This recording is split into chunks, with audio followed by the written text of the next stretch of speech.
I feel like I saw the great example of this when we were in Europe recently. They don't, or at least the areas where we were, there's kind of this, there's no concept of them like working out or exercising. They just move throughout their day, like their body's constantly moving. It would seem bizarre to them to go like run sprints or run a marathon or whatever because they're just constantly moving and they're staying active as part of their life. And I feel like we've seen that progression even in the studies in the last couple of years, because I think about maybe 5 years ago, it was sitting is the new smoking and none of us should ever be sitting. And so then everybody was getting stand-up desk. And then they were like, oh, it turns out standing in one spot all day is also not good for you. And the moral of the story is we all just need gentle movement as part of our lives, not like an hour in the gym. And I noticed that I tried CrossFit for a while, which I love. So many things I love that they have the intensity. I love that for so many people, it's an amazing option. But for me, especially trying to do it early in the morning, it was just, I was fatigued again. It was exhausting to me. But through that, I realized I actually feel great lifting weights, but like you said, in smaller amounts, shorter amounts of time, not killing myself in the gym. So from there, can we kind of delve into what are the key elements that you found were so important for those with autoimmune disease, and how do you kind of put that together in your actual life and try it? Yeah, well, I mean, you just basically described it in a nutshell, which is the idea that putting pressure and putting some extra weight onto your body is actually what we need to be doing, because that's what triggers our muscles to activate. So in CrossFit, they do it at an extreme example. And for people struggling with, when you're in the thick of autoimmune disease, CrossFit is actually one of the things I tell people to avoid, at least while they're healing, because it's really intense. And I mean, when we're talking about this stress impact on your body, it's very severe. So, but the ideas behind CrossFit are really smart and can be applied to those of us who are going through a healing moment. I mean, really the tenets are, you want to be putting pressure on your body in a way that activates muscles. So the way that looks like in my life is I'm not lifting heavy weights, or I wasn't when I was in my healing process. I am now, actually. And that's kind of the beauty, is that I've been able to progress over the 6 years where I now can put some weight on my back. But when I was developing this program that was like just to get myself off the floor and be able to climb the stairs, the first thing that's really important is to target specific muscles. Traditional fitness kind of gets obsessed with glamour muscles. I worry more about deep structural muscles. So for example, the transverse abdominis, I think, is the most important. Not that you can pick one muscle over the other muscles, because they all work in tandem, but I think it is the most important muscle to start with, because the transverse abdominis is our deepest core muscle, and it's huge. It wraps around the entire front of our belly and it wraps also around our entire back. It acts like a corset. So you've got your spine, and then right in front of your spine is this transverse abdominis, and its job is to suck you in so that your spine is held up straight, so that your organs are in there nice and tight and they don't sink. And that is what basically creates your stability as you walk through life. So I hear so many people, and I struggled with this too, talking about like lower back pain, upper back pain. And most often I believe that comes from the fact that the transverse abdominis isn't strong enough to actually hold our spine straight up and down. So that's a muscle you can target. You don't have to go to a CrossFit class to be able to target that muscle. You can do it. I mean, we could do it together right now. There are 3 steps. One is that you suck your belly button into your spine. The second is that you tip your pelvis forward a little bit so that your back is straight up and down. And then the third step is that you pull your pelvic floor, and guys can do this too. You have to pee. You hold all of those 3 things together. And that's an exercise that targets that most important transverse abdominis. So you can do that while driving. You can do that while washing dishes. And you should be doing it while you're doing those things, because it not only strengthens the transverse abdominis, but it takes the pressure off our other muscles that are overcompensating for a weak transverse abdominis, like our shoulder muscles that are kind of small and don't need to take a lot of pressure. So I don't know if I've answered your question, Katie, but I guess that's how I think about exercise now is how can you target this one thing that you want to strengthen, but incorporate it into your daily life? So I hope that example kind of got there. Yeah, absolutely. And I'm curious because, like I said, nothing against CrossFit. I think they have an amazing program. It wasn't the right thing for me at that point in my life. And I maybe might do okay with it now. But I'm curious, why don't we see more information about this kind of stuff in the mainstream fitness? I'm curious to your answer. I have some theories, but it just seems like that is across the board the recommendation. It's like, oh, if it's not working, you need to like do P90X, you need to do it stronger, you need to do it harder. Why don't we see more about this? Yeah, it's a great question. And the answer is I'm not really sure. I think here I have a theory as well. So here's mine, which is that first off, there's a lot of people with autoimmune disorders talk about the fact that they're not being heard and or acknowledged about their pain in the first place. And so I love in the beginning where you shared that, like, if you're going through this now, we see you, because for so long I felt that I wasn't being seen and I wasn't being heard and that my pain was being brushed off. And that kind of leads to this idea that exercise intolerance is an actual, like, it's an actual thing. It's real.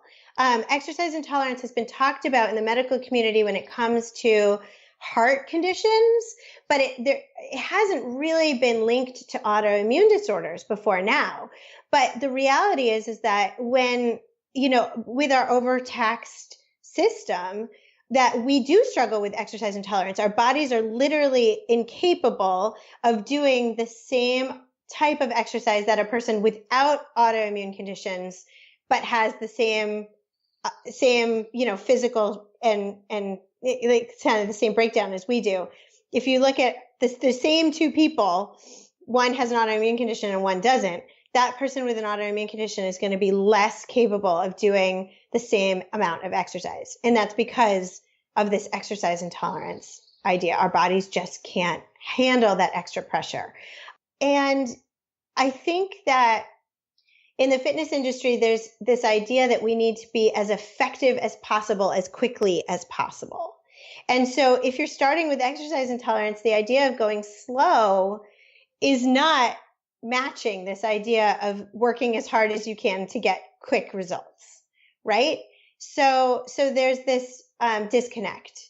And even a lot of my members talk about the fact that they go to their doctors and their doctors are like, well, you're not doing enough. You need to be doing more. So I'm trying to change the idea of that you have to do more and you have to do it more intense and you have to do it as often as possible and that you need to really crush your body. I'm trying to put it out there that you can get the same results, but just slower, and you'll actually feel better if you do it, slower, more consistently over time, over long periods of time. I can't make, I'm not going to make any promises, but like, it's a get fit fast program. I don't actually think that get fit fast works for anybody, even if you don't have an autoimmune disorder.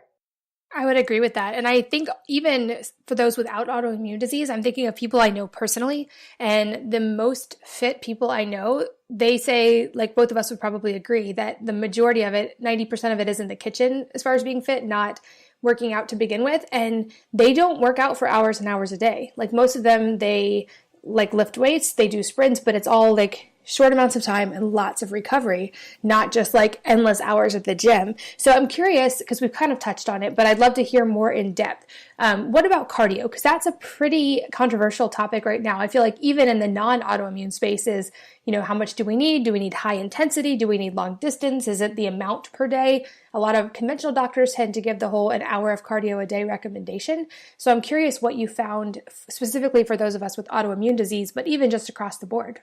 Yep. So I'm not the biggest fan of cardio. And this is coming from someone I was a marathon runner. I was a long distance runner. I personally love the action of cardio. So for me to say it's not the best for us is a big leap. But it's not. And the reason the doctors push it is because it's been proven, yes, to, improve our blood flow and improve our oxygen intake. And, there are lots of health effects that go with it.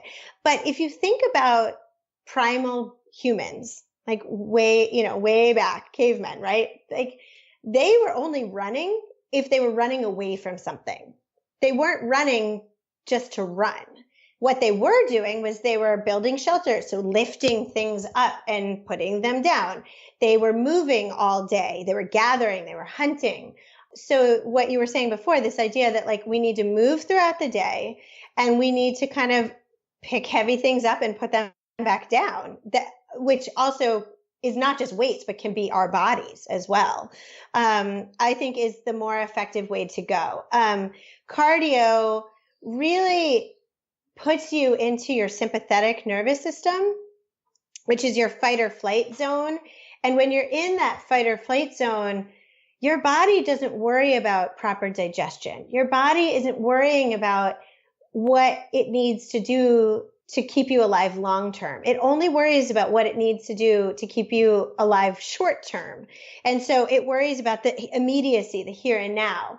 And when that means high levels of adrenaline pumping out, so that you're alert, because when you're in this fight or flight mode, you're looking for danger wherever you are. And that's not a safe place for us to be all the time, or even for an hour. So say you go for an hour run, that sympathetic place is not really that healthy for us. We want to stay in a parasympathetic place, which is a rest and digest place. And you can access that place while doing strength training work. So you can get fit while not aggravating your system. That makes total sense. Is there any kind of general recommendation that you would give across the board of things those with autoimmune disease should not do? Or is it more case by case? Well, I think it is case by case in the idea that it sort of depends on where you are in your healing process. I know that generally I say that high intensity interval training is probably not your friend. Intense CrossFit is probably not your friend. You can lift, but like going to a CrossFit WOD where they don't really take rest breaks and they keep the intensity level up really high, that can be very dangerous. Spinning classes, even power yoga, like anything. The theme here is any high intensity work is going to aggravate those symptoms and put you potentially at risk for a flare. That said, if you have built up tolerance, because here's the thing is that you can actually you can increase your exercise tolerance over time. It just takes a really long period of time. So if you've increased your exercise tolerance over time and your autoimmune condition is being managed, then it might be possible that you will do okay at those things. But generally, I say those things are probably not the best forms of exercise. And I know that's disappointing to a lot of people like me, because with autoimmune conditions too, like a lot of times we have a lot of anxiety, or at least I had a lot of anxiety, and those types of high intensity workouts were really what I used to manage that anxiety piece. But ultimately, I found that I could manage my anxiety actually better by taking those components out and spending more time controlling what I ate, meditating, and doing more intensive deep tissue work like foam rolling or the abdominal bracing exercise that I was talking about. Like you can still get those same neurotransmitters being, those happy hormones being released by doing the less intensive kind of work. That took me a long time to understand. Yeah, I think it's a hard concept until you experience it to really grasp. And I know, like for me, writing on Wellness Mama was born out of a need. Like I needed to learn this stuff and it wasn't out there. So I started researching and writing it. And I know that you've had sort of the same experience with your Autoimmune Strong program. So can you walk us through basically kind of what the program is and how it's structured and basically how someone can work through it? It was born out of a need, just like you're saying. I was desperate to find someone who could help me get strong without putting me into these exercise induced symptom flare-ups. And I looked everywhere and I couldn't find it. So that's finally when I was like, fine, if it doesn't exist, I'll do it myself. And basically the program that is up there is is basically what I used to heal myself.